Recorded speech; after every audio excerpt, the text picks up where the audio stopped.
Welcome back to Cut It With a Hammer.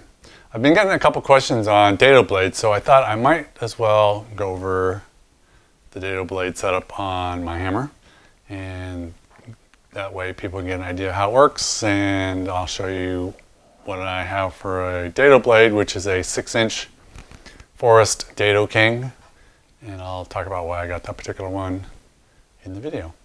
So let's get started. So let's talk about the dado set that I got for my table saw. This is a 6-inch Forrest Dado King blade. I'll go over in a minute why I got a 6-inch one instead of the 8-inch one. But basically you get 2 outside blades as expected. I mean, it's just pretty much a standard. They all have 2 holes in them except for the inside blade, which has 4 holes in it. And I'll show you why that's important also later when we go to put these on the table saw. You get 5 1/8-inch chippers and 1 1/16-inch chipper. And then you also get a pair of 0.012-inch shims and 0.016. You get a pair of those as well.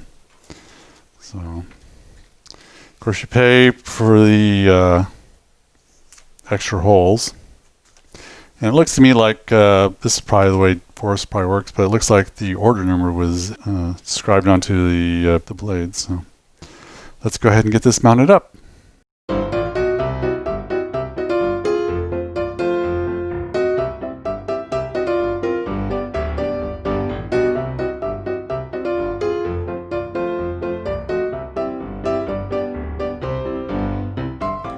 So this is the arbor, and on American models this slides off if you're going to put it on a dado set. As you see, this is the inside blade. It's got 4 holes in it, as you can see. And at first I was confused on why it had 4 holes.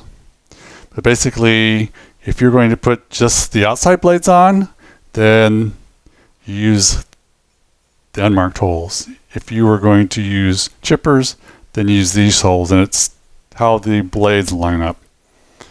So if you line these holes up like this, then the blades overlap.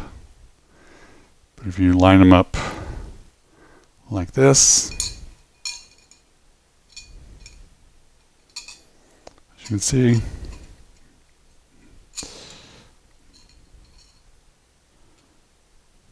there is some contact between the blades.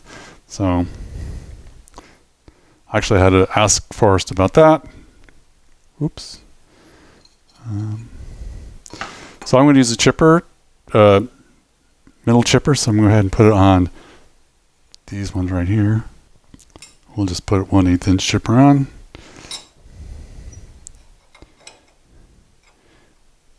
If you were to use the other holes, then the chipper would teeth line right up against the blade teeth.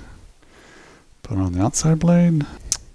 Then there's a different arbor, I don't know what you call this, cover or whatever, and nut or bolt.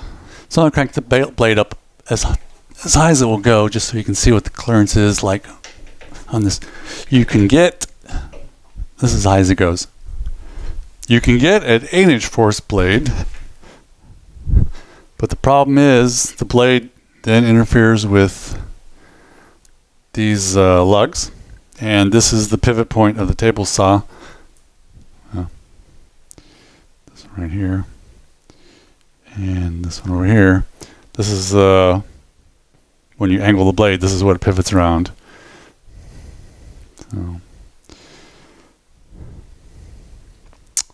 So that's what it looks like as high as it will go.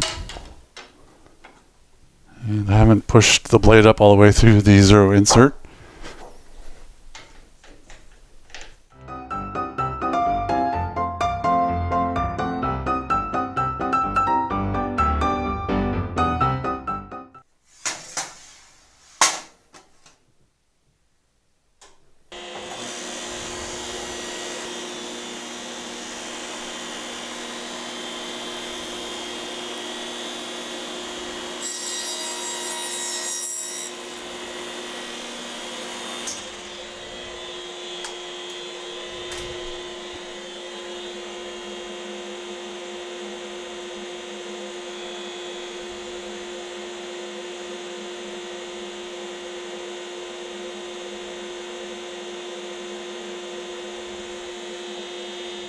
Well, that wraps up this episode. If you like it, please give it a thumbs up. Subscribe, please. And if you have any questions or comments, put them below. And we will see you in the next video.